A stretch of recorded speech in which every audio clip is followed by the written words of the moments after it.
We are a partner to Pakistan.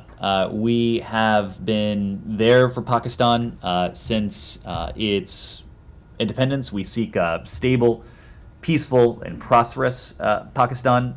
We know that the Pakistani people are facing tremendous hardship, including economic hardship. We continue to look for ways in which we can support the Pakistani people to rebuild and to deepen the economic partnership that has existed with the United States over the course of decades now.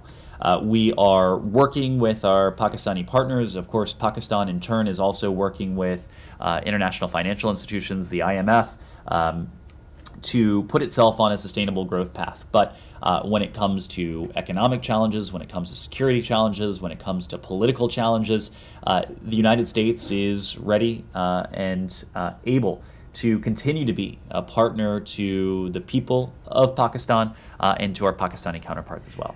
Ultimately, it's going to have to be decisions on the part of our Pakistani counterparts to unlock this IMF funding. We encourage Pakistan to continue working with the IMF, especially on reforms that will improve Pakistan's business environment. We believe that doing so, and the IMF believes this, will make Pakistani business more competitive, will also help Pakistan attract high-quality investment.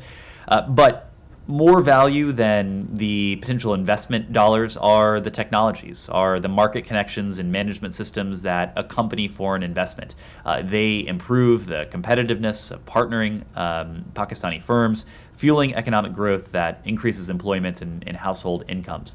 We believe that by continuing down this path and continuing to make the necessary decisions, economic decisions, that Pakistan can put itself with the support of the international community, of course with the support of the United States, on a path to sustainable growth.